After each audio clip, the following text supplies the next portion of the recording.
Hey, what's up everybody? Something that I really appreciate about the Re.Corder is the ability to create my own custom fingering system. This is probably the first thing that I did when I got the Re.Corder, and it's been something that I've revised and improved upon several times since then. With this latest version, I think I finally have it more or less perfect. At this point, I've played all sorts of different kinds of music on the Re.Corder, including some relatively complex pieces with key changes, chromaticism, weird trills, and stuff like that. In this video, I want to show you my custom fingering system and talk a little bit about how I came up with it and why I made the choices that I did. I'd also love to hear about any custom fingerings that you use and why you use them, so be sure to hit me up in the comments. Okay, so first of all, my custom fingering system is loosely based off of my two main acoustic instruments, the saxophone and the flute. A characteristic that these two instruments share is that the fingering is pretty much the same in the first two octaves. Because the Re.Corder has a thumb sensor that can register 3 different positions, fully on, half off, and fully off, I was able to create a fingering system that covers 3 octaves where the fingerings are identical in each octave and all you have to do is change your thumb position. So my fingering covers a span of 3.5 octaves, and 3 of those octaves are controlled with the thumb, and the last one is controlled by raising your first finger here. This fingering system, by the way, is also fully chromatic. Most of these chromatic fingerings have at least one alternate fingering, sometimes 2 or more. The fingering that I use depends mostly on what key I'm playing in. Let's take a look at one of my recent videos for some context. So in this video, I played one of Telemann's canonic sonatas for 2 flutes using the Re.Corder and a delay effect. Here's the first 5 lines of that piece. Without getting too heavy into music theory, this piece is in the key of D, which has 2 sharps, but it quickly modulates to the key of A over here, which has 3 sharps, including this G sharp that keeps coming up. So right off the bat, in the first 2 bars, we're already using alternate fingerings for both D and C sharp. Both of these alternate fingerings allow me to play most of the first line without changing my thumb position. Like on most wind instruments, crossing between the registers is one of the trickier parts of playing this instrument, so these alternate fingerings allow me to avoid that.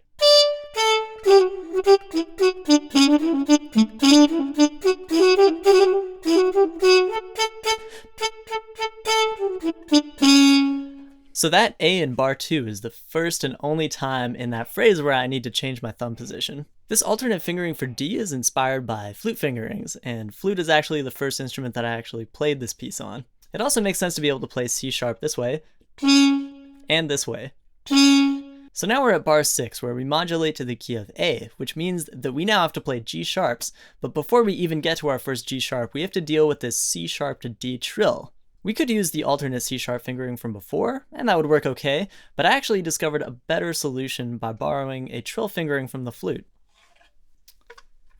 So this piece was originally written for the flute, which is the first instrument that I played this piece on, and the one that I've played it on many times since as a duet with my friends or my students. So the flute has this handy key that was designed for this exact scenario where you have to trill from C sharp to D without moving 6 fingers all at the same time.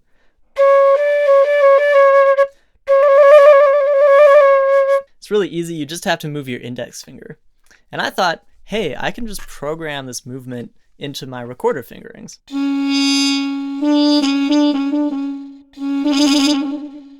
This allows for a slightly easier trill, as it's definitely easier to trill with your index finger than it is with your pinky.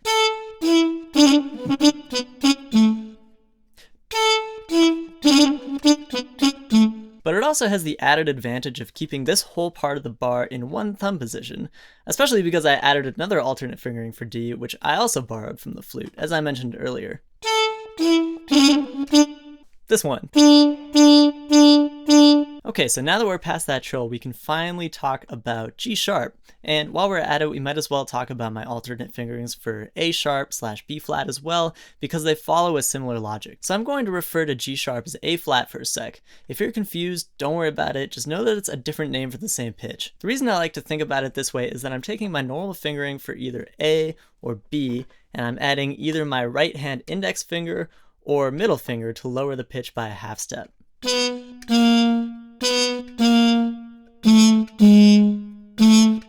So the finger that I use depends on the key that I'm playing in. For this piece, it feels most natural to use my middle finger since I'm also using it to play my F sharps, and because we're in the key of D, there are a lot of F sharps in this piece. I do that for every G sharp between bars 6 and 19, and I also do that for the A sharp in bar 25, which makes extra sense because it's immediately preceded by an F sharp. On the other hand, in my original piece for Re.Corder Cadence Park, I use my index finger a lot more for these notes, as the B flat mostly comes up in the context of a B flat major triad, which of course also has an F in it, which I'm going to be playing with my index finger anyway.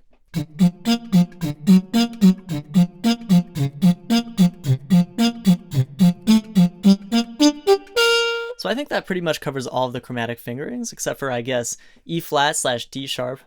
I just use the standard Re.Corder fingering for this, which is covering only the right hand side of this pair of holes here.